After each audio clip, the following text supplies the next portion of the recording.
episode 44 of the Dorton and Duckett Debate podcast. I am Lucas Dorton. I am joined by Nicholas Duckett. Once again, the hair looking majestic as ever. I mean, I don't know if I'd say that today, but all right, I'll take it. It's kind of all over the place. He had to work today, folks. Nick usually doesn't have to work on Saturday, so it's a little more out of whack. Yeah, it's been matted. It's been patted down all day. There's no fluff to it. And you'll also have to excuse Nick if he does get a little riled up on the podcast. He just got done watching the Minnesota Gophers basketball game. I could hear him in the other room yelling and getting upset at the game. So apologies in advance, I guess. Play 8 straight ranked teams, go 4-4. Beat like 3 top 10 teams or 2. So what happens when you play an unranked team at home when you're 11-0 and score 85 a game at home? You score 49 points and lose. Pathetic. Yeah, that's tough. That's tough. But you know what? At the end of the day, it's a Minnesota sport, and so what can you expect, right? Piss off. I'm just kidding. Yeah, they do it to us every time. Man. All righty, folks. We have a lot of stuff to talk about since the last time we did the podcast. A lot of stuff has piled up since then. And one of the first things that happened was Coach Harbaugh.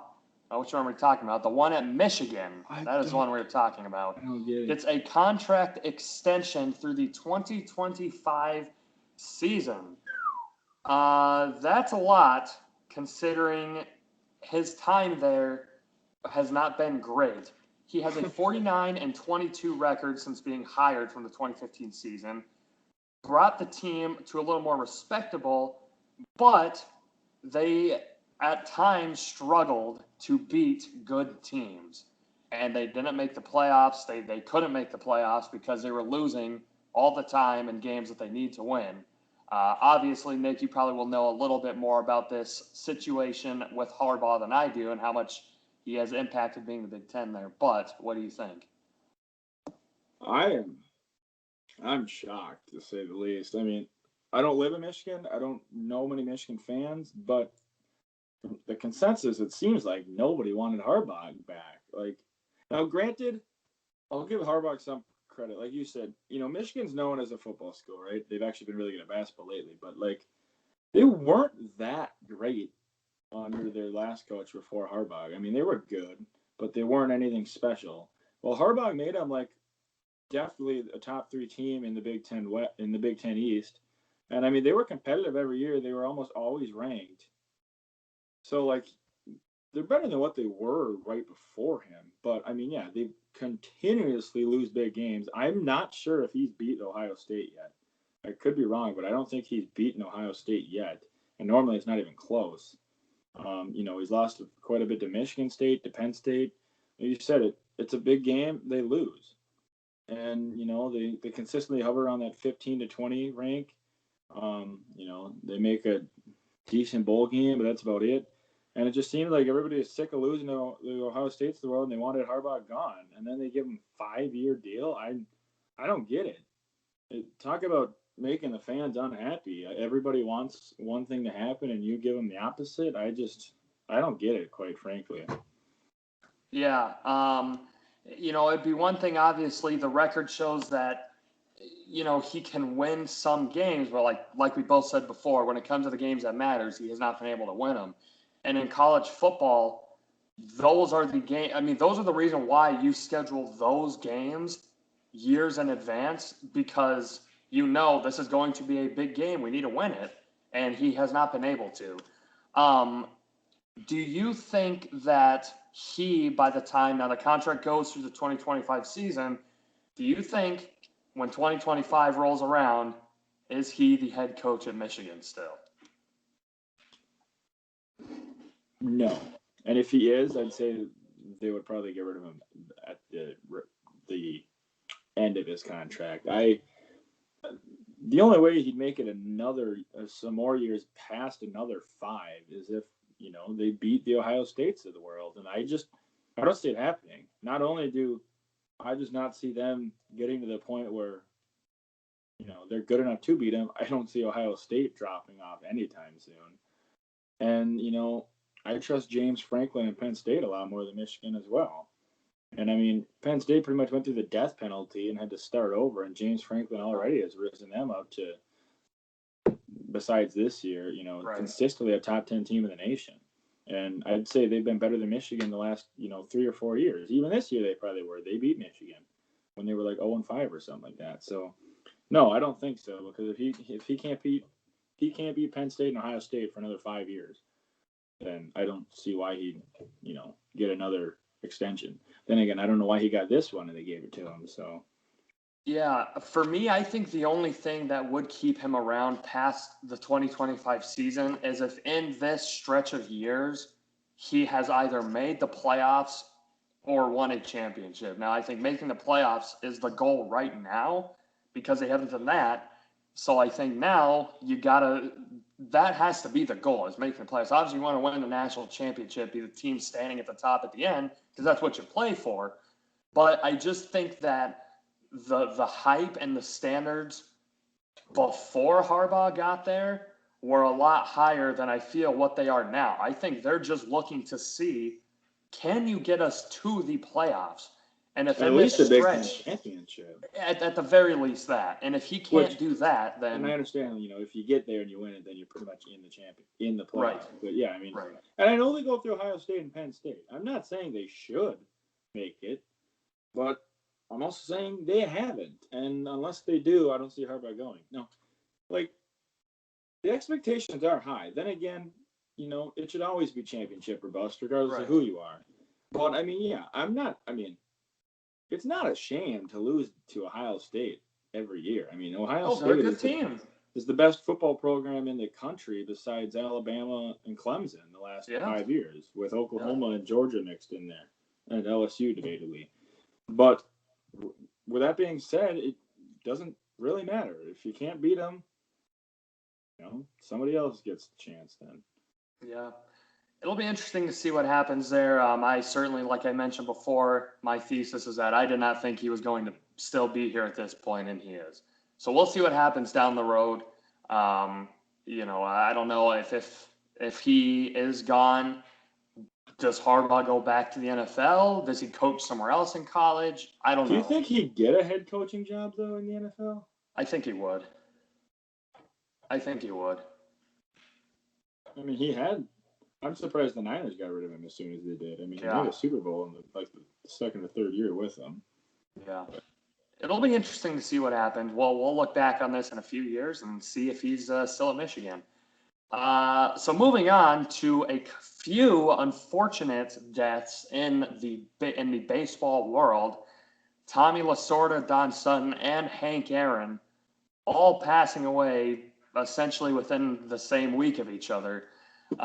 Super, super sad. Obviously, all Hall of Famers. Tommy Lasorda, arguably one of the best managers of all time. Don Sutton had won over 300 games in his career as a pitcher. And then Hank Aaron, arguably the greatest hitter of all time. So that is 2021 is off to a very rough start as it kind of picked up from last year. But I guess just, obviously neither of us were around to see any one of those three guys manage or play. But in watching highlights, and I know we both watch, we like the history of the game. What's your thoughts on these guys? I mean, the most recent passing is Hank Aaron, and not that his death is more, is worse than any of the others. But I'm just going to touch on him because he's the one he's the one I knew of the most. Obviously it's Henry Hank Aaron, right? And I just he was always portrayed as just this really good dude. He always seemed to be very respectable when he was, when I did see him on TV and whatnot. And I mean, one of the greatest players to ever live. Get this, 25 All-Star appearances. 25. I'm willing to bet there's only like 50 players who have even played. I don't know if there's even been 50 people who have played 25 seasons. and Yeah. he's got 25 All-Star games. He's like number 1 in RBIs, number 2 in home runs, number 1 for anyone without steroids. Mm-hmm. I do love me some Barry Bonds, but Oh yeah. I think he's number 1 in extra base hits, and he's number 1 in like 1 or 2 in almost every hitting category as far as the totals. I mean, when you play 25 years, you'll get that, but still. And Tommy Lasorda, great manager. Don Sutton, you mentioned it, over 300 wins. I mean, these are some really good baseball players. These are some greats who have all passed away, and it's sad to see. I think the craziest stat for me about Hank Aaron is that if you take away his 755 career home runs, he still has over 3,000 hits, which is just Really? it's unbelievable. Yeah, He must be like what, third all time? for hits. Hits. I think he only has like 3,800, I believe. So it wouldn't be much over 3,000, but nonetheless, I mean, like with those home runs though, I think he's like second or third all time, right? he might be. Yeah, he could. I'm not sure, but nonetheless, an absolutely unreal person too. He's A lot of third. people.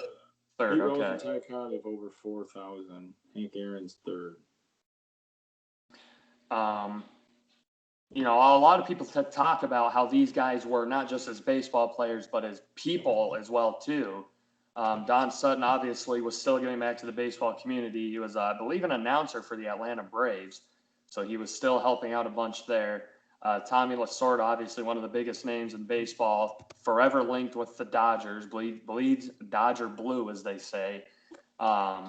He was a well-loved person around the game of baseball, and then Hank Aaron as well too. Some of the stories, I think for him is really cool to hear now about the stuff that he had to go through early on in his career. This was kind of, around when the segregation was still a thing. Yeah. When African American players were still getting looked down upon. Not just in baseball, but in life as well too. And he talks about that a lot of how he pretty much had to, fend for himself a lot, because there's a lot of times people weren't looking out for him. And but it's cool to see that he obviously made a ginormous name for himself, and all the respect and condolences to all three of those families for sure. And a rough week for Dodgers fans. Lasorda and Sutton both Dodgers. Yeah. But nonetheless, I'll tell you what though, Tommy Lasorda, he's got a good manager, a lot of players that he can coach up in heaven now. You got a lot of Phil Niekro just passing away, obviously, Hank Aaron, Don Sutton. I mean, there's a lot of good guys up there. And Vince Scully could announce it. And Vince Scully, whenever that day comes, he'll be right up there too. I'm sorry, Vince Scully and all your family. He is still living, is he? Yes, Vince Scully is still. I feel very dumb. His wife passed away. Maybe that's what you were thinking of. Oh, yes, that's what it is. I was saying I feel really bad. I just proclaimed a 93-year-old greatest announcer of all time dead, and he's very much alive. Well, you win some, you lose some, right? Sorry, Vince Scully. Yeah, that's all right. I'm not sure if he's listening to this anyways, but he is. But yeah, his wife just died this year. I think that's what I was thinking of. Yep, that could have been it. But anyways, we will move on from that. Moving to some more baseball talk here. Archie Bradley signed a 1-year, $6 million contract with the Philadelphia Phillies. He split time with Arizona and Cincinnati last season. He had a 295 earned run average, a 1.091 whip in 18 and a third innings with 3 walks and 18 strikeouts. Philadelphia last season, their bullpen blew 12 saves, which was tied with Pittsburgh for the third highest in baseball last season. You don't want to be tied with Pittsburgh in anything last year. Yeah, that is conversation you do not want to be a part of. But nonetheless, Archie Bradley, a very reliable closer, someone that has done it for a few years now with Arizona, has had success, was pretty solid in the time he was with Cincinnati last year. So, what do you think about this for Philadelphia? I think it's great for him. from my experience as a Twins fan, especially, I've realized the bullpen is very important. Back in the day, we used to win the division. From like 2000 to 2010, we won quite a bit of pennants, and it's mainly because we had a very solid bullpen. We didn't hit a lot of home runs, but we played good fundamental baseball, and the bullpen shut it out. The Royals, they just won that World Series not too long ago, mainly because of a bullpen. The bullpen is very important. I mean, starting pitching is still, definitely number one, I'd say. But Right. you get towards the playoffs, almost everybody has a good bullpen because it's so hard to win without one. Once you have a lead and if you can just sustain it through 7, 8, 9, you're going to win a lot of games. And Philly, like you said, did not have a good bullpen. Well, Archie Bradley, he ain't no Liam Hendricks, but he's very good in ERA under 3. And one nice thing about him, Philly had a very bad bullpen, so one guy's probably not going to do it. You might need a few. But Archie Bradley is a guy who, over his career, has had experience pitching multiple innings at a time as well. And I think he could be very valuable doing that. And if you ever need a relief pitcher, hit a triple in a playoff game. Okay. All right. Yep. Now I'm salty. You done pissed me off now. Oh. Is that against the Rockies? Man. Pat Neshek, former Twin. Yep. You hate to see that. Philly. Yeah. Yeah. That was. I don't want to relive that. I do everything I can to try and not think about it, and here you are just ruining my life like you do every day here. Yeah, that's tough. Well, anyways, Archie Bradley, he can hit too, I guess. But like you mentioned too with the innings thing, obviously when he came up with Arizona, he came up as a starting pitcher and was a really highly touted pitcher. He was one of the top prospects in baseball. Obviously the starting pitching was okay, didn't really do what they thought he should have done. So they moved him into a closer role, and he thrived. It seems like most of the great relievers in baseball came up as starters. Even Mariano Rivera was I believe, was at the beginning supposed to be a starter. Right. Just off topic, but most of the really good relievers, it seems like, were starters at one point. Well, John Smoltz, 250 wins and 250 saves too in his career, I think, something like that. So that's impressive. Yeah.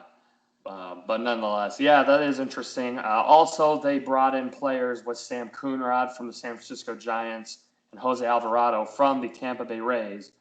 They also signed a couple guys to minor league contracts, including Neftali Feliz. So maybe he can rebound his career there as well, too, in Philadelphia. 2 saves in the World Series. Well, if Nelson Cruz, knows how to play right field, the series is probably over. A good right fielder probably catches that ball. You're right. Yep. But anyways, nonetheless, we'll have to see what happens for Philadelphia. Obviously, they're a team that has spent a lot of money in recent years, the biggest one being Bryce Harper, obviously. But we'll have to see if maybe the bullpen situation can get a little bit better for him and maybe make a playoff run. By the way, I just looked it up. John Smoltz has 154 career saves. Okay. 213 wins. But those 154 saves came in 4 years. That's impressive. And he had 144 saves from 2002 to 2004. He had 144. That's crazy. Wow. And then 2 years later, he led the league in games started. Versatility there, doing what your team asked for you. And in wins also that year. So, he had an impressive career, to say the least. We'll move on from that to a Washington Nationals contract, signing former Chicago Cub Kyle Schwarber to a 1-year, $10 million deal. This one, again, I like it for Schwarber just to kind of get out of Chicago, try something new, maybe try and reinvent yourself with a new team, because if you want him to hit a home run, he'll hit a home run. But if you want him to hit for average, he will not do that. Last season in 2020, he does walk a lot. Yep. Last season in 2020, he had a slash line of 188, 308, and 393. 11 home runs and 24 RBIs. He's never hit for a high average. 2019 was probably his best year. he had a slash line of 250, 339, and 531. And he had 38 home runs and 92 RBIs. So I like this for him and for the Nationals too, because if they can even get a little bit of what he was able to do that season in 2019, that could be big time for the Nationals. We obviously mentioned that last season hitting was not the best for them. Losing Anthony Rendon was a huge hole in that lineup. So maybe they can try and get some of the power back with Kyle Schwarber. Yeah, Schwarber's not gonna, he's probably not even gonna be an all-star, but he's a quality player. I mean, yeah, his average struggles, but he walks a lot. I mean, a lot of guys on the Cubs were that way, low average, but they walked a lot. Hayward, yeah, he's gonna draw walks and he's gonna hit home runs. There's always room in the lineup for that, especially nowadays. And he's not a great defender, but I mean, he's not awful out there either. I mean, I could have seen an AL team getting him and DH him every once in a while too. But he's going to stick out in the National League, and I mean he carries his weight out there. As far as for him and the Cubs, good for him because honestly it looks like the Cubs are selling, man. I don't think the Cubs are going to be much next year. They're getting rid of everybody, and the Nats kind of underperformed last year, but there's still a lot of good quality players over there. They could have a bounce back year with Soto and Scherzer and Strasburg. So good for Schwarber. Hopefully it works out for the Nats. We'll see. Yeah, obviously you kind of mentioned that as well too before, but we'll have to see what happens here. Maybe he can hit those dingers, get him back to a little bit of relevancy, hopefully get him back to the playoffs too. And like you mentioned with Chicago, it's going to be interesting to see what they do in these next few years. I've heard Chris Bryant's name thrown around a lot. Contreras a lot. as well. And yep. So we'll have to see. We'll have to see what happens. I'd rather have Contreras over Bryant. I don't know who I would rather have. I have Nolan Arenado, so. I mean, Bryant's a former MVP, but he ain't that MVP anymore. He's declined since then. He's still good, and he walks a lot. Just seems like everybody in the Cubs walks a lot. Yeah. But Contreras, being that he's a catcher, I think he's more valuable than Bryant. Regardless, they're both very good ball players. Right. That's a good point. But it might be interesting. Chicago White Sox might be the new team to beat in the South Side. And speaking of the Chicago White Sox, they have a new closer, Liam Hendriks, a former Twin, Oakland A, signs a 3-year, $54 million deal with the Chicago White Sox, with a club option for a 4th year as well too. Last season had a 1.78 ERA, 0.67 WHIP, and 25 and a third innings. He only walked 3 and struck out 37. Was pretty much an instrumental role for the back end of that bullpen for Oakland. He finished 9th. Listen, get this: 9th in AL Cy Young voting, and 13th in MVP voting. Yeah, quit reminding me. Well, I'll let you take this, Nick. Obviously, you might know a little bit more about him. Former Twin. What do you have to say? Yeah, he was gosh awful as a Twin. I mean, he was bad. But then, of course, a pitcher not good in Minnesota goes somewhere else and is good. Oh, yeah, that happens all the time because the Twins' pitching coaches are just awful. Wes Johnson's good, and that's why we've been decent the last few years. But Rick Anderson was terrible. Anyways, the White Sox here every week they're getting somebody else. They got Eaton back, Now they got Hendricks. They got who the heck am I missing? Starting pitcher. Oh, Lynn. They got Lynn. Every week they're getting more people, and the Twins are just sitting idle. Oh wait, no, we'll go get J Happ. We'll get J Happ. And the White Sox maybe would have been, let's just say the season started a week after the World Series. The White Sox might have been the favorites to begin with, and now they're definitely the favorites. And Liam Hendriks might be the best closer in baseball, and now you put him at the back. Put him as the closer with that potent offense. I mean, he's going to get 45 save opportunities this year at least. Probably 8 of them against the Twins, and I'm not a happy camper about it.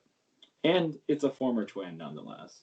So yeah, unless the Twins do something, which they'll go sign 3 average veterans like they always do, won't make a splash, and the White Sox will be favored to win the division by like 4 games. Gotta love it. I know you and I obviously are both really high on the White Sox. We've talked about it a number of times. Now, we will get to a point where we'll make our MLB predictions for the upcoming season. We're obviously not doing that today. But early favorites with the stuff that the White Sox have done this offseason and remembering the pieces that they currently have, how deep can this team go into the postseason? I mean, they can easily win the World Series. I'm not saying they will. I don't think they will. But they have the pieces to do it. And you have I don't think they're the greatest defensively, but I mean, I think they were top 3 in runs last year, top 5 for sure. You have plenty of starting pitching for the playoffs with Keuchel and Lane and Giolito. And then you have an elite closer to close out your games for you. You got power with Abreu, Jimenez. You got a great average hitter in the front of your lineup with Anderson. You got Eaton, who does it all, just won a World Series also 2 years ago. You got a quality catcher. I mean, they got all it takes. And yeah, like I said, they're probably going to be favorites in the AL Central. They should be. I still think it's definitely going to be a race. I mean, the Twins have the pedigree now. They've won it 2 years in a row. They're not going to be any slouch. But the White Sox probably will win the division, or they got a good shot. And I could definitely see them going through the AL. I mean, especially considering the AL is a lot weaker than the NL right now. I mean, the White Sox definitely have what it takes to go all the way. So let me ask you this.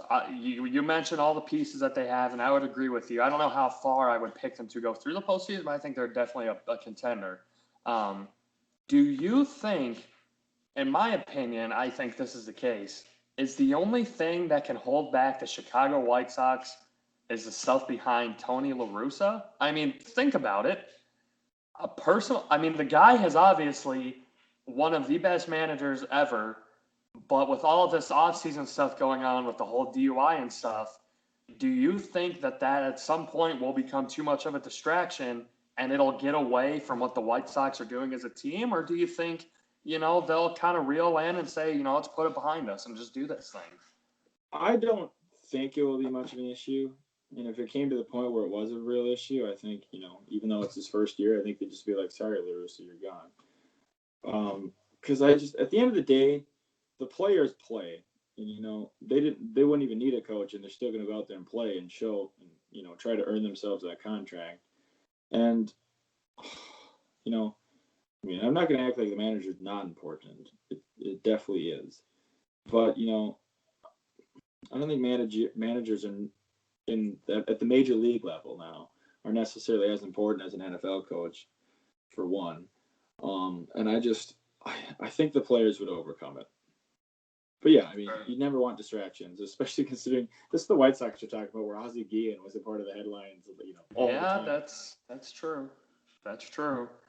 Yeah, I don't know. It'll be interesting to see how that plays out. I mean, for the most part, it's kind of cooled down a little bit. It's not as big of news, so maybe they, for the most part, have just put it behind. But obviously, once the season starts, you know that if the White Sox at any point go on a skid, that's all they're going to be asked about is this your distraction? Is this what's holding you back? Whether that be the case or not, I think it might be a storyline and it could potentially get away. Not saying the players won't play, but sometimes distractions can really screw things up. But fine by me. Oh yeah, I'm sure you'll be okay with that. And like you said, we'll obviously get the MLB predictions when it's closer to that time. But I think the White Sox and Twins both make the playoffs. Okay. Well, another team gets better in the AL East, New York Yankees, bringing back DJ LeMahieu, 6-year, $90 million contract for the former Colorado Rocky. So at any point, obviously, there was a few weeks where he may not go back to the Yankees. Yankees maybe don't want to give him the money. I heard the Mets being a serious team that wanted to try and get him, amongst other teams as well, too. let me ask you, obviously, you match up against the Yankees a lot more, and I see the Yankees, from the outside than I do. But was there any doubt that the Yankees weren't going to bring back DJ LeMahieu from your perspective? Just a tiny bit. I mean, it's the Yankees. I mean, the way people how spend nowadays, especially with the Mets are spending heavy. I figured there was a shot, but I mean, I was pretty confident the Yankees would be the destination in the end. But $15 million a year? That's nothing. This dude batted .364 last year. Yeah. 327 the year prior. He's only 32. That's still plenty young. Not to mention he's got 3 Gold Gloves. Hit 26 home runs 2 years ago. This dude's the best player on the Yankees. The best player. $15 million a year. So let me ask you: if you're Brian Cashman, what is the top dollar that you would have been willing to give DJ? And once it got past that, I would have paid him double that. 180. I would have paid him $30 million a year. I would have paid him double that. I'm not kidding you. Especially if you're the A's, no, but you're the Yankees in a salary capitalist league. He's worth that much money. Maybe not 30 for 6 years, but he's definitely worth 30 for 2 or 3. I mean, so you could have at least gave him 20 something. I mean, 15 mil? Give me a break. Yeah. No, I'd got that. Yeah, no, I'd agree with that. I definitely think he is the best player on the Yankees right now. And then Twitch gave 15 mil. I could have helped them pay it.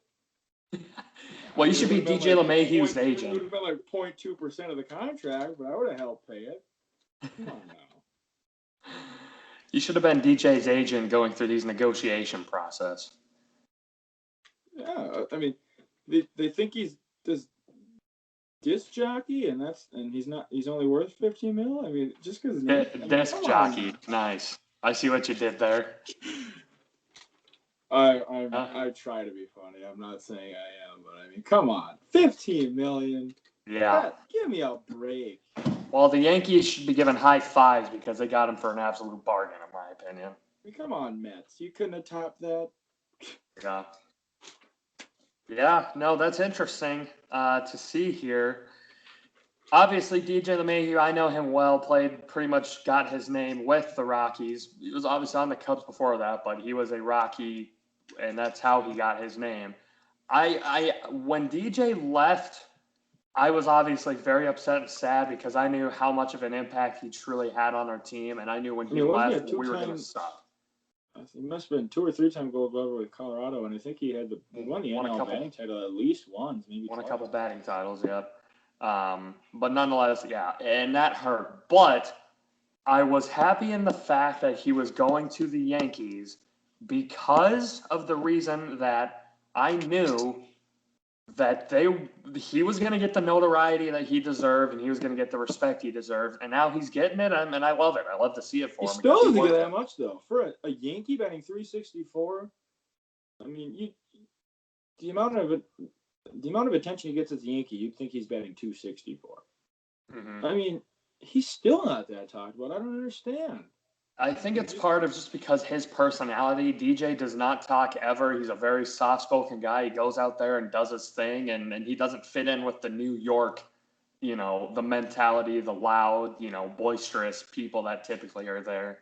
So he's kind of different, and maybe that's part of the reason why he isn't getting propped up more. But DJ for MVP next season, I could see it.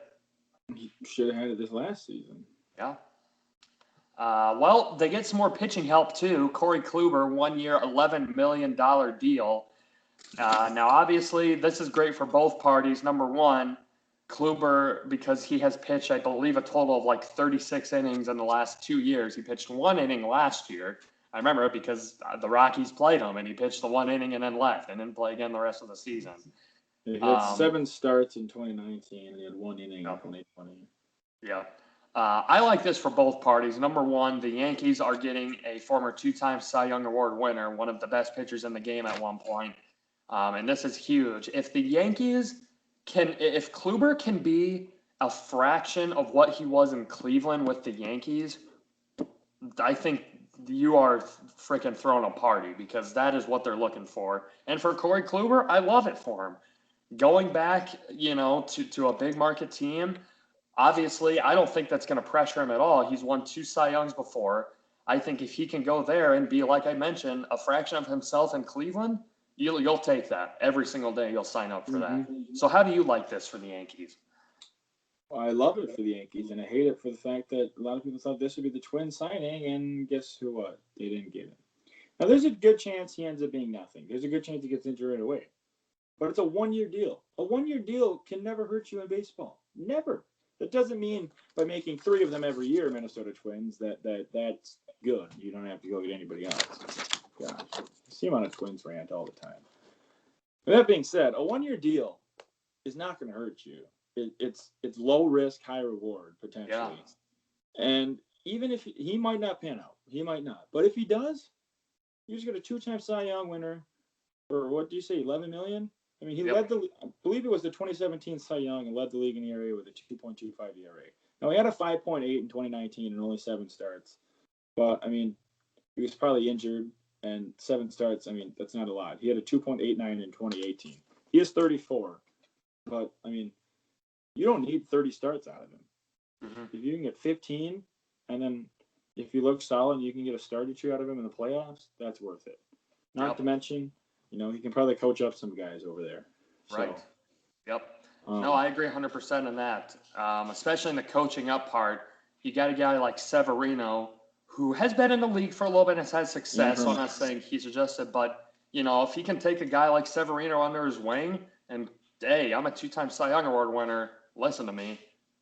That Yankees team can be good if they are healthy. That is the big thing. They have not been healthy. But for those of you who listened to the New York Yankees podcast that I did with Brett Labor, he mentioned that a couple of years ago, they won 100, I believe, in 3 games, and they missed significant time from Aaron Judge, Giancarlo Stanton, Severino, Tanaka. All of their main guys at some point were out for a period of time and were still able to win over 100 games. So if he can give them a nice 3-4 in the rotation, I think that'll be huge. And if the people stay healthy, the Yankees could be a scary team. They could be a scary team next season. That's for dang sure. If they stay healthy, though, we'll have to see what happens. But Kirby Yates is going to the AL East as well. Not the Yankees, don't worry. He's going to the Toronto Blue Jays for a 1-year deal worth $5.5 million. In 2019, he had 41 saves, which led MLB, struck out 101 batters, and only walked 13 of them through 60 2/3 innings. He has been on teams with Tampa, Yankees, Padres, Angels. He has a career 3.54 ERA, 400 strikeouts in his career. I like this for Toronto, a team that is making moves. Well, we'll get into their bigger move right after this, but a team that is making moves to build on the postseason play that they made next year. So Kirby Yates, what do you think about this for Toronto? They're getting a solid guy at the back end.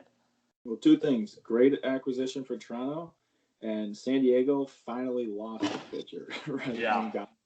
But no, I mean, boy, I wouldn't want to be in the AL East this year. Baltimore might go 0-162. Yeah. Everybody's making moves. I mean, Ken Giles was, I believe, the closer most of last year, but he struggled. Toronto badly needed a closer, and they got a guy who led the league in 2019. He's also been in the AL East before, if that means anything. I mean, very, very quality arm. Like I said, it's never bad to have good quality relievers. And you got a pretty darn good one. And like you mentioned, we'll get into it, but they got Springer too, so that offense should be pretty good. Yates should get plenty of opportunities. We'll see if he gets the job done. I'm counting on him to do so.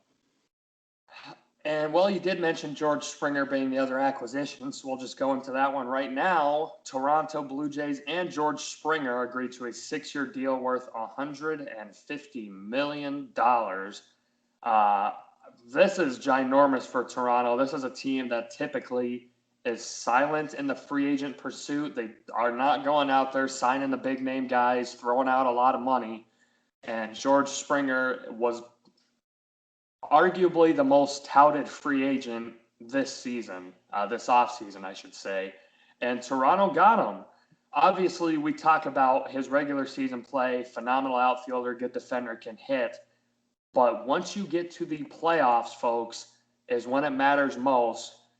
Trash can or not, George Springer has come through. 19 postseason home runs, which is fourth all time. It's He's also insane. sixth in slugging percentage, seventh in extra base hits, and is tied for 14th in runs scored. So when it gets to the playoffs, that man rakes. So it's interesting to see this, and I love it for Toronto. What are your thoughts on this? Well, first, just to continue on with what you said, 19, which is fourth all time in postseason home runs, that is insane. I mean, he's played half of his career, and his teammate Carlos Correa has got just about as many. I mean, they're unbelievable come playoffs, and it's just insane how many home runs they have already. Yeah. I mean, if Toronto makes the playoffs a few times, he's definitely going to be number one. But anyways, onto the acquisition. I mean, Toronto already has a good offense. They are probably one of the youngest offenses in the whole league. 2 or 3 years from now, this offense could be really scary.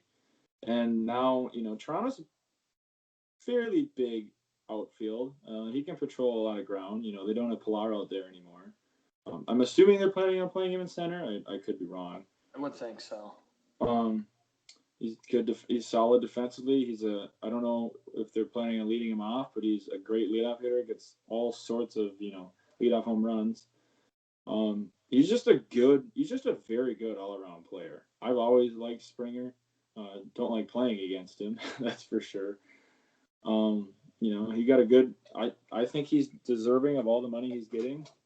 Toronto got him and Yates. They got Ryu last year. Toronto's really trying to compete in that division.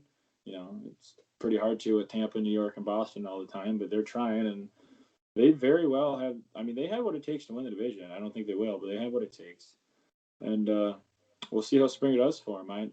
I like their chances next year of being a 85 win ball club. Do you think that's 85 wins will be enough to make the playoffs? Probably not, but I think their over-under is probably going to be around there, and I think they could potentially get up to 90. Yeah. Potentially. It's going to be hard in the division. I love this too, obviously, for Toronto, like I mentioned, building off of the playoffs that they made this last season. But how big is this going to be? How big is this going to be for the young stars on that team?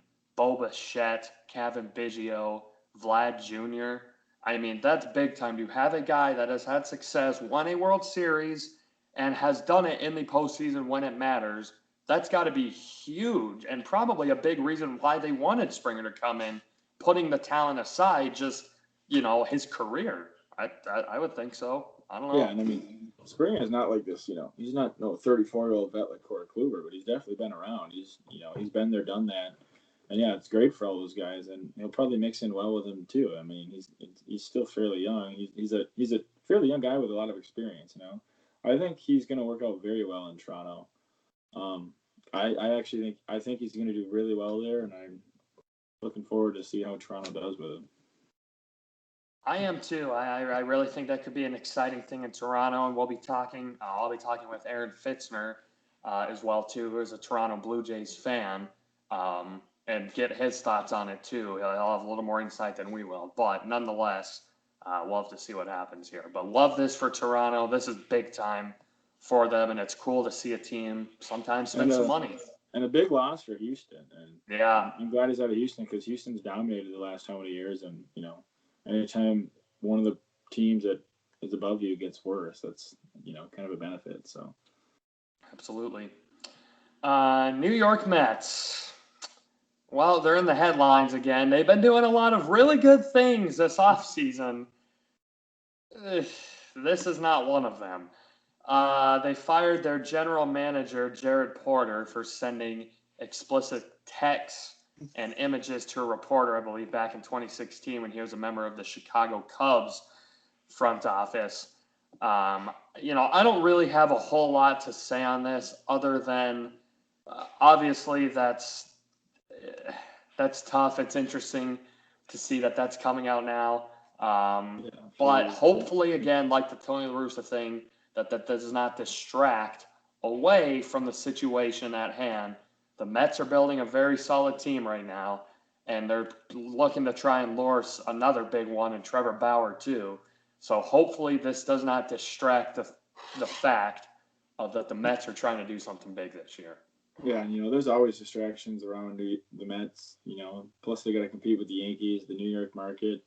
Yeah, I mean, like I said, the La Russa thing, I don't think it'll be a big deal. And normally these, distractions, I think at the end of the day, the players play. But the Mets, I mean, it just seems the Mets would be the one team where this distraction could affect them. But hopefully not. We'll see what happens.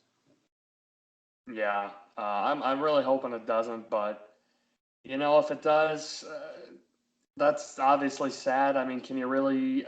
The Mets are a team that sometimes can be a bit of the fun poked around at them, but I really hope that doesn't happen this year. And out of a span of 2 years, they pretty much had a reverse course on a head coach with Beltran and a GM. Mm-hmm. So, I mean, not a good situation. No, it's not. But we'll have to see what happens with that situation there. Corey Crawford, some NHL news, the former Chicago Blackhawk netminder, just announced his retirement. He was a member, technically, of the New Jersey Devils when he retired, but mainly the Chicago Blackhawk. 36 years old, won 2 Stanley Cups, and was in 10 years in the NHL with Chicago before signing a contract with New Jersey in the offseason.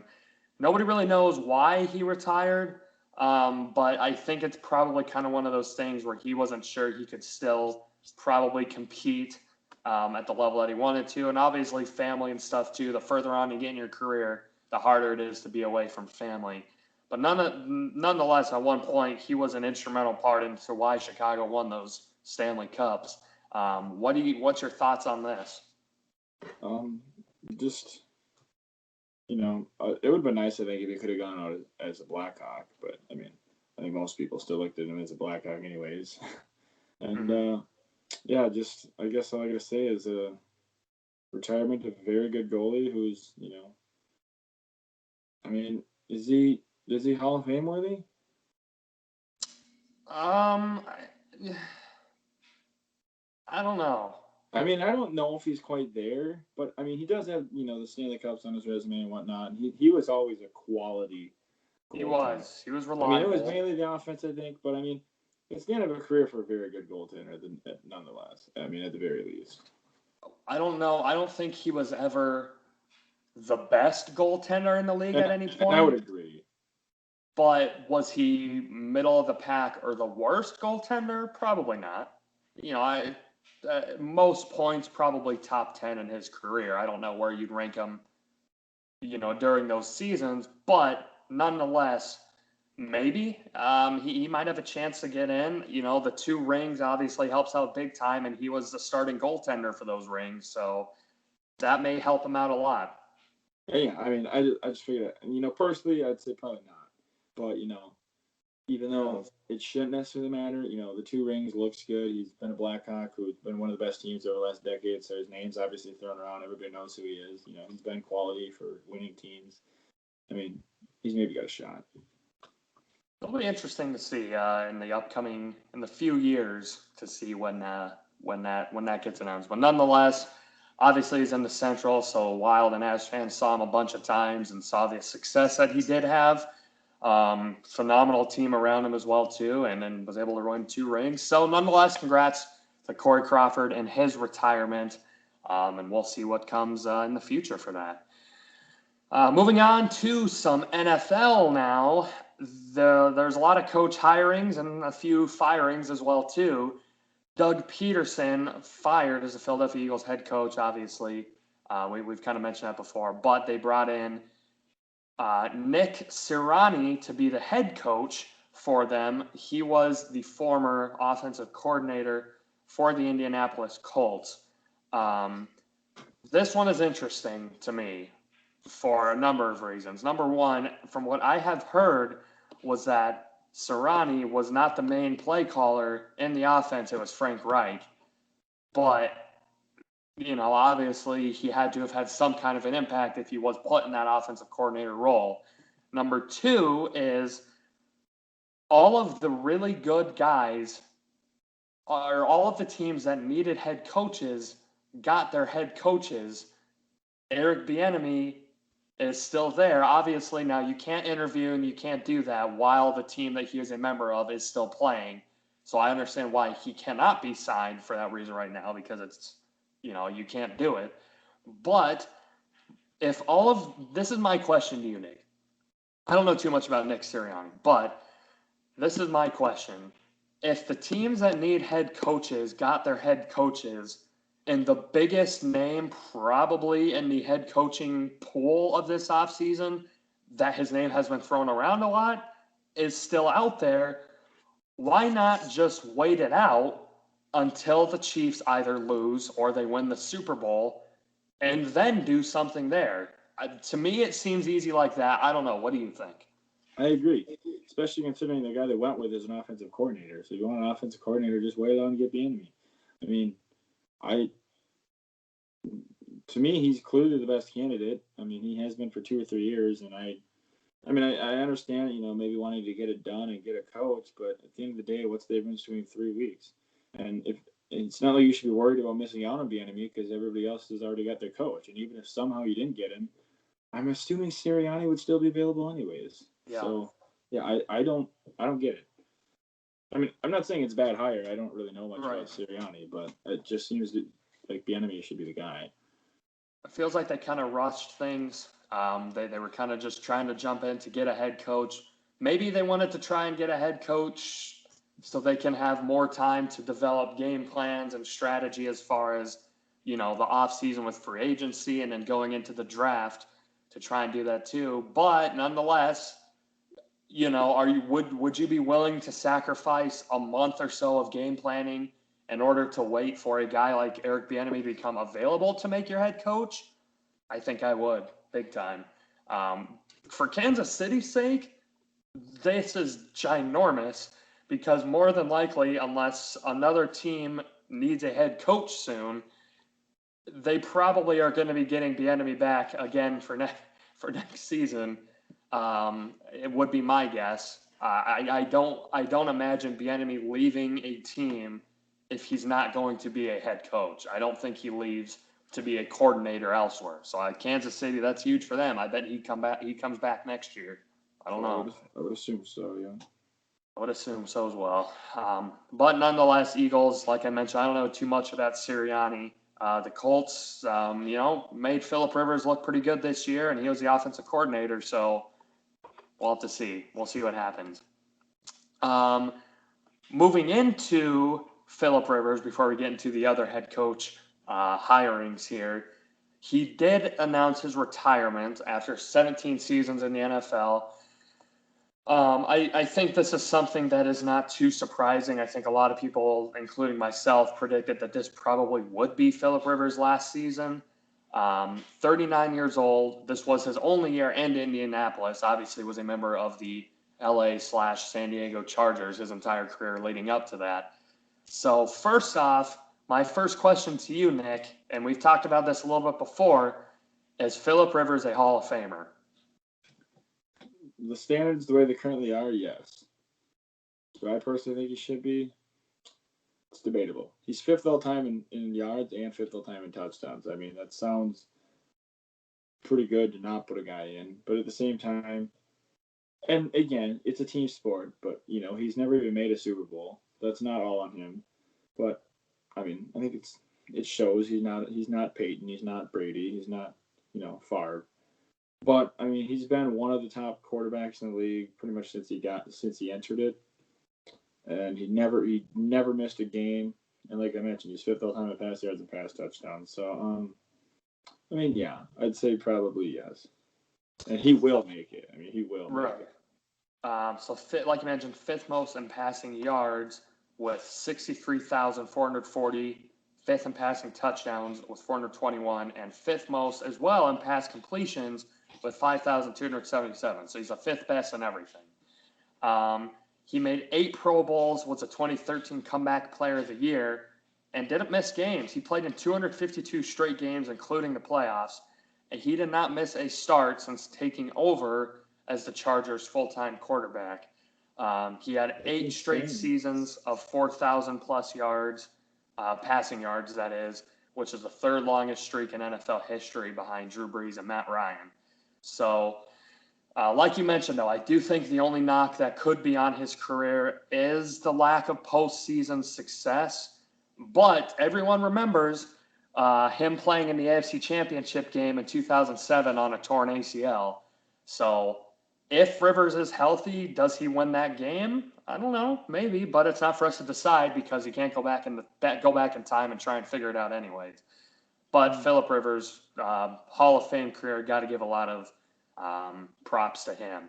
So we'll move over to his former NFL team, the Chargers. Got a new head coach. Brandon Staley's going to become the next head coach of the Chargers. Was the defensive coordinator with the Rams, and he had a top-ranked defense almost every year that he was there. Obviously, Aaron Donald and Jalen Ramsey being the front runners of those defense for his teams. But he is replacing Anthony Lynn, who was fired after 4 seasons there. I like this a lot. I didn't really know much about this guy, that he was even up for a head coaching job this year. But the fact that the Chargers, every single year, their offense is legit. They always have a top offense. But what has been their bugaboo, and it has typically been defense and closing out games on defense. And they get a guy who is a defensive coordinator, who has had a lot of success as a defensive coordinator. But we'll have to see what happens here. How do you like this? I think it's a perfect fit. I mean, he was the D coordinator of the number 1 defense in football this year. And as you mentioned, their defense has really struggled at times. And it's not like they don't have the guys. They got Bosa and Ingram and Derwin James. They just drafted a linebacker in the first round a year or two ago. I mean, they got plenty of guys. They got Casey Hayward, I think, still. They got plenty of defenders out there. So maybe it just takes the certain coach to really, come into their own and become a good defense. So I think it's a perfect signing, a perfect fit. Yeah, I love it. That you have guys too that you can work with. So it's not like you're getting a defense of no names. You got Derwin James and Joey Bosa too, who are 2 of some of the best, defensive ends and secondary players in the game right now. So he definitely has stuff to work with and stuff to build around. We'll just have to see if he's able to do that, and then kind of nurture Justin Herbert as well too. Now Herbert's going to have 2 head coaches in 2 years now. Maybe he can kind of build a little bit of a relationship with this guy, and we'll have to see what happens. Do you think that this signing will turn the Chargers around and maybe get them closer to the playoffs? I mean, I don't know. Potentially. It's hard to say with the Chargers. Sure. That's fair. So that is that head coach signing. Another one, the New York Jets getting on probably maybe the biggest name in the offseason for head coaching, minus Eric Bieniemy, and Robert Saleh is coming to the New York Jets to be the head coach. Was a defensive guy over with the 49ers for a few years. This is a 5-year deal for the Jets. This is interesting that he was prominent on wanting to go to the Jets. I like the Jets wanting to be proactive and try and get him here. But he's not inheriting a phenomenal situation with them. The Jets aren't a great team.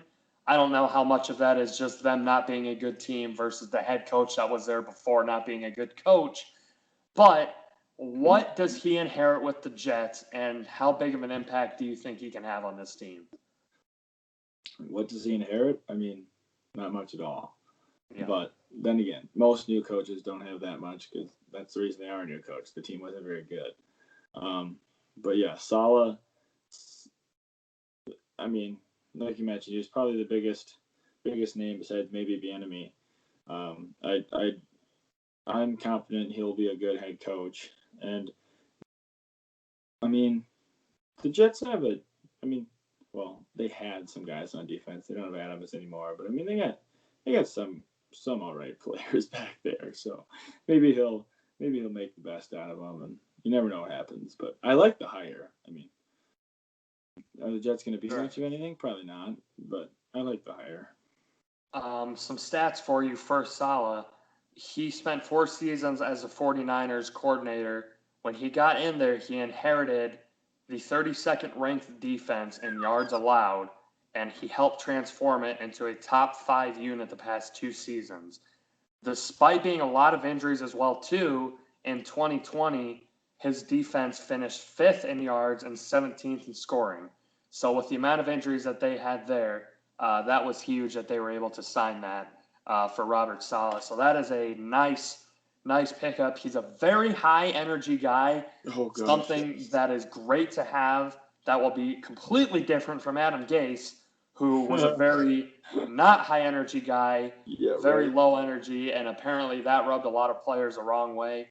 So you get in a guy that's excited, that wants to be there. I love it. I love it a lot for this New York Jets team, and we'll have to see how my Dolphins fare against them.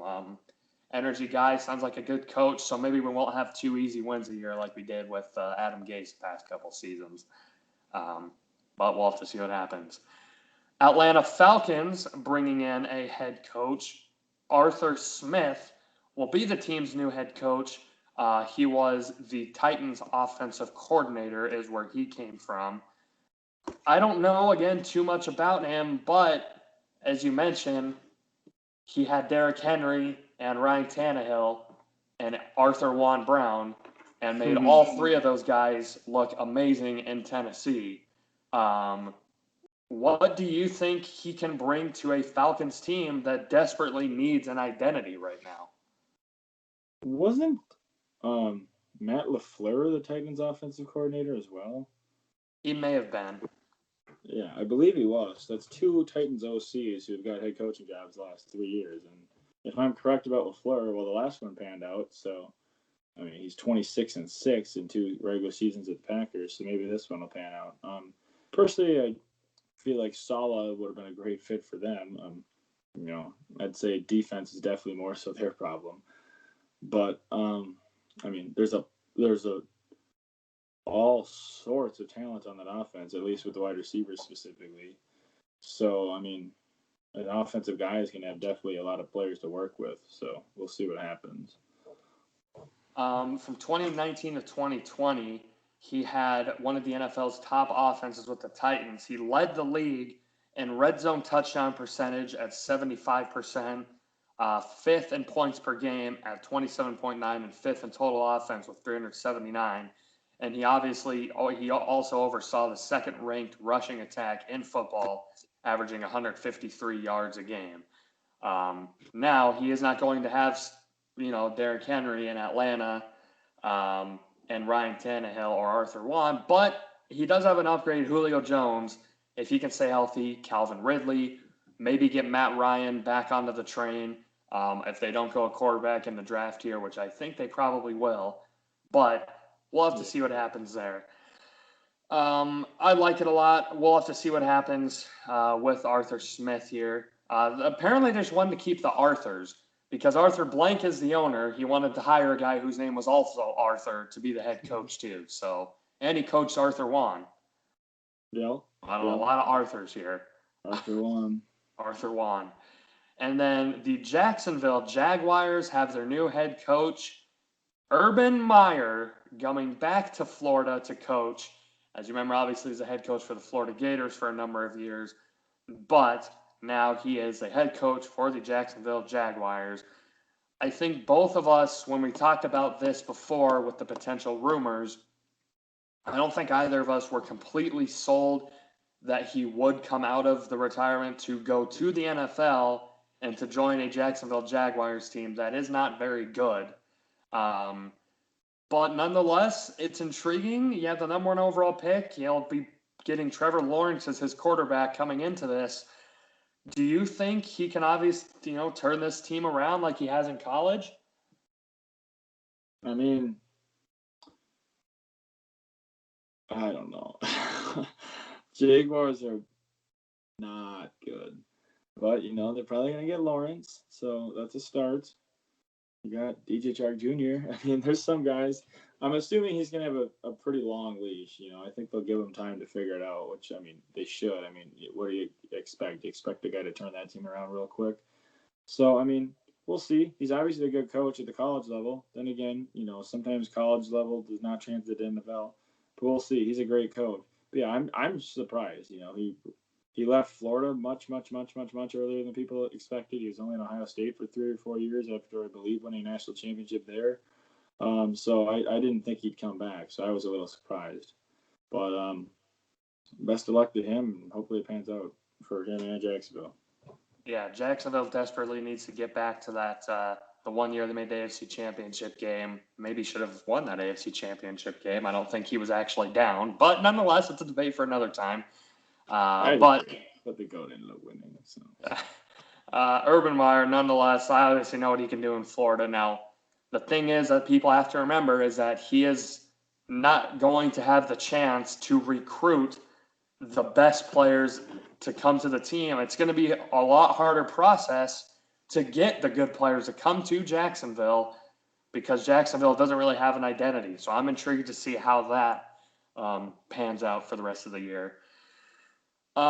Detroit Lions getting a head coach. Dan Campbell agrees to a 6-year deal to become the Lions' new play caller there. He's been in the NFL a long time, 20 years of experience. Obviously, was a player at one point. He most recently, like you mentioned, was the New Orleans tight ends coach and assistant head coach. Was our interim head coach for the Miami Dolphins. Won a few games for us. One thing that really stands out about him that I knew even before they would sign him is this is a guy that is very intense, very alpha male like. He's gonna tell you how it is, and that's how it is. And sorry about it if you don't like it. Detroit might need that. And Detroit might kind of need the kind of push him around. We're not going to take any crap kind of team because Matt Patricia was not that guy for them. That's for dang sure. But what do you think about this?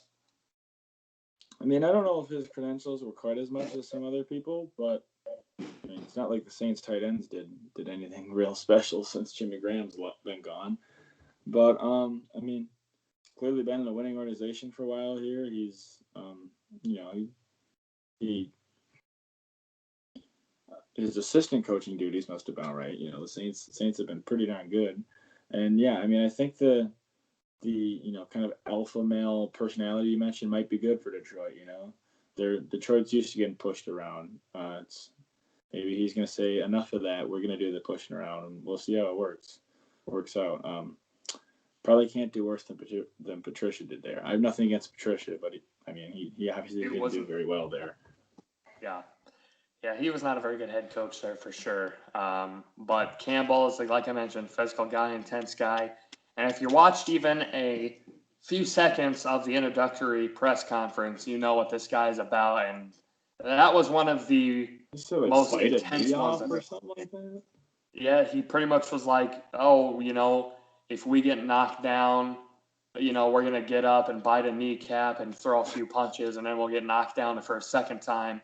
But when we get up, we'll bite out the other kneecap and come back and keep going. So bite a kneecap. Okay. Yeah, it was interesting. Sounds like a 15-yard penalty. I would probably maybe an ejection is involved as well too there. But nonetheless, that was interesting to see, and I like him. Again, I liked what he did when he was with Miami. A lot of people I think wanted him to continue to be Miami's head coach permanently. They did. There was a lot of Miami fans that wanted him to stick around, but he did not. Anyways, Bill O'Brien gets another coaching job. It's not a head coaching job, and it's not in the NFL. It's the offensive coordinator for Alabama now, joining Nick Saban with the Crimson Tide. Obviously, I don't like Bill O'Brien. I'm not a huge fan of him, but he's not in a position that he's going to be making stupid decisions as far as the team goes, and he's not the head coach. Offensively, he's done some good things in his time. What does this mean for Alabama? Obviously, I don't think it really matters incredibly too much who they have in the offensive coordinator role because they're going to win regardless, but can it have a big impact there? I mean, when you got Saban and all those recruits, I think I could darn near be the OC, and I think they'd be all right. But I mean, Bill O'Brien's an offensive-minded guy. He's had experience with quarterbacks for one, and I'd say he's fit for the job, anyways. So we'll see what happens. But I mean, at the end of the day, it's Saban's team, and I mean, with Saban and all those players, I don't think it's a huge deal who their OC is. Yeah. I mean, yeah, Bill O'Brien's Bill O'Brien. He'll probably find some way to lose Alabama the national championship game, playing it again next year. So we'll have to see what happens. His coaching abilities. Yeah. So moving on to some NBA talk now. The blockbuster trade that everyone was talking about before it actually happened. The Nets got their guy, James Harden. A lot of players and a lot of picks involved here, so I'll just run right through it. And there was a few teams that were involved as well too. But essentially, the Nets are getting James Harden. The Cavaliers, are getting Jarrett Allen and Taurean Prince. The Rockets, obviously doing a trade with the Pacers then, but the Rockets are now getting Victor Oladipo, Rondois Caruks, Dante Exum, 4 unprotected first-round picks from Brooklyn in 2022, 2024, 2026, and Milwaukee in 2022, and 4 unprotected first-round pick swaps in 2021, 23, 25, and 27. And then the Pacers get Karis LeVert and the 2023 second-round pick. So a lot of picks and players being sent around here. Initial thoughts, we've obviously now seen James Harden playing on his new team. So I guess first initially, I want to get your thoughts on this trade as a whole, and then we can talk about the dynamics afterwards. I mean, a lot of people are saying, Houston got all sorts of stuff, whatever, blah, blah, blah. It's a good trade. I mean, at the end of the day, I don't think draft picks mean much in the NBA unless they're, top 5, top 10. And considering, a lot of these picks are from the Brooklyn Nets, they're probably not going to be very good picks. So I honestly don't think, they really got all that much. However, Oladipo's a quality player. They got him. That's good. But at the end of the day, he needed something because Harden clearly, didn't want to be there. And I'm starting to wonder if he even really tried this year. I mean, his first game with Brooklyn, he absolutely balled out. And his numbers with Houston weren't very good this year. Indiana, Victor Oladipo is really good, but I'd personally rather have LeVert over Oladipo, especially considering LeVert's younger. However, they found that medical issue with him, which thankfully he got traded because then he had to get the physical and they found it out. So that might be a blessing in disguise for him. Mm-hmm. But I like LeVert, so I think Indiana got a good guy there. Cleveland won the trade. It seemed like they gave up nothing. I'm confused. I don't even know what Cleveland gave up. And they got Jarrett Allen and Taurean Prince, and they've beat Brooklyn twice with those guys since the trade happened. So right now Cleveland's winning. But yeah, I mean, if you're a Brooklyn fan, you're obviously stoked. I mean, it's still very, very early, but obviously they've lost twice with those guys already. But, I mean, you now have Kevin Durant, who's darn near MVP frontrunner right now, who's one of the, in my opinion, he's probably the second best player in basketball when healthy.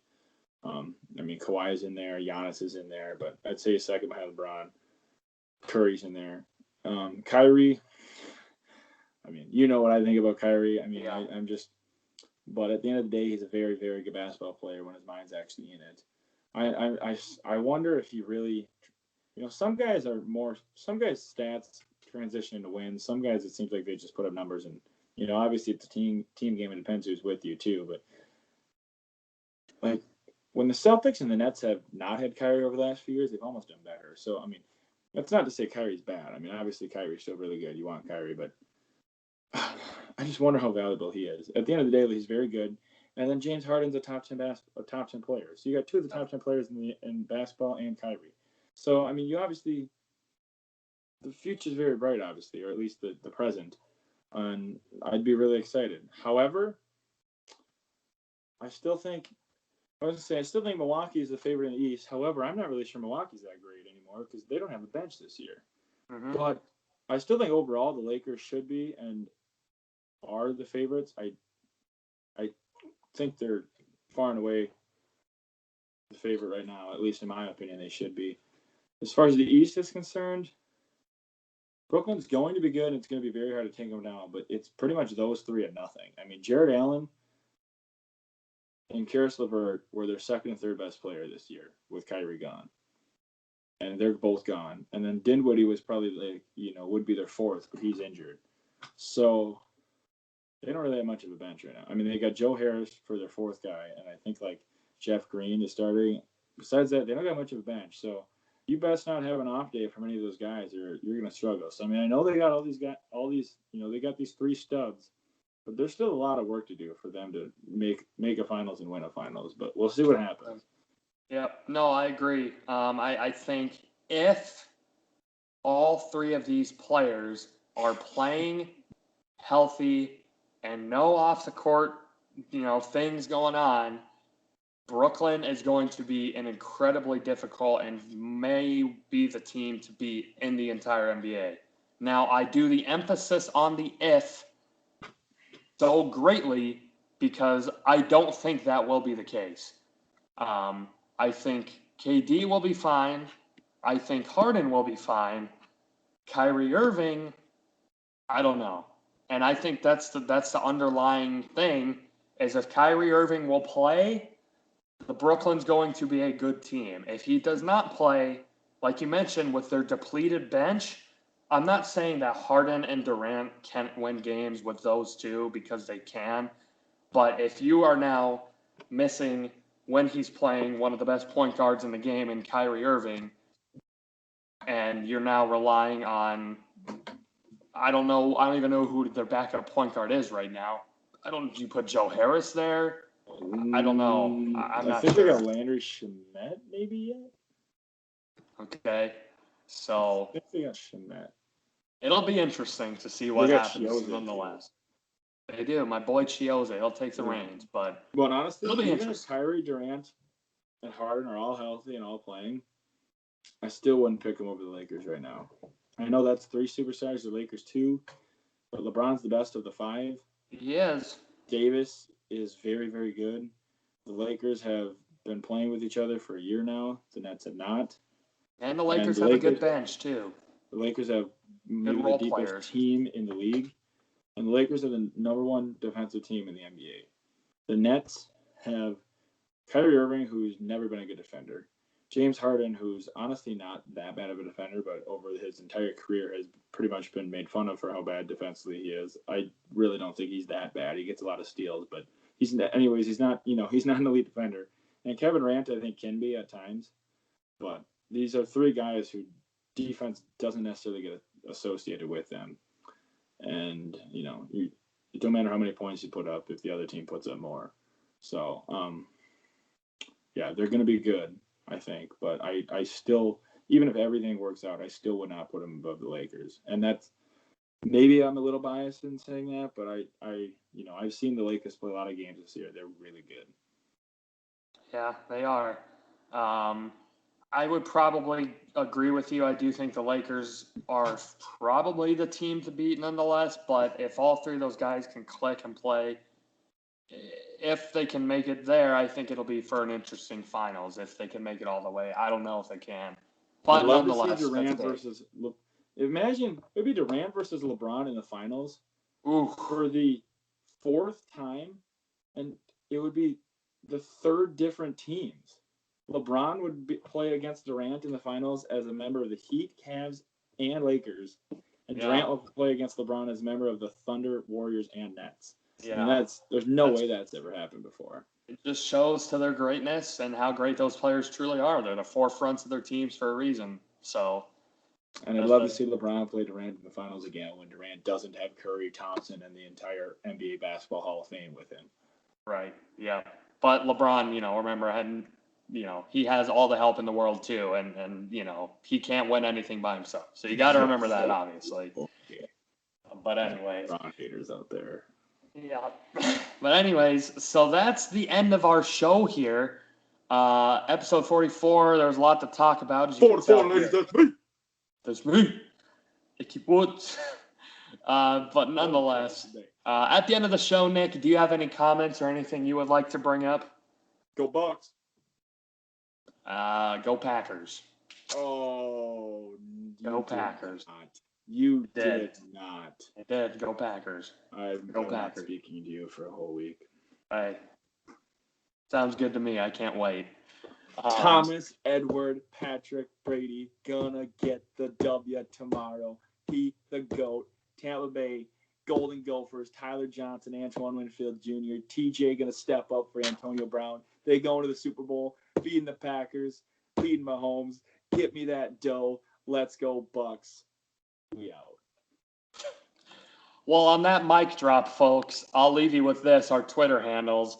If you want to follow me at Twitter, at Lucas_Dorton, capital L and D. If you want to follow Nick, the Tom Brady fan, on Twitter, you can follow him at Doetkott.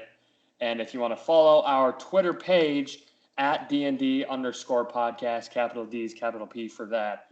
So certainly be sure to do that. Subscribe to our YouTube channel and anywhere else that you would like to see us at, let us know. But if you want to be on a show in the future, let us know. We would like to have you on, get new faces on for sure. And any questions, comments, and concerns, let us know there. But anyways, as for Nick and myself, until next time, we are out.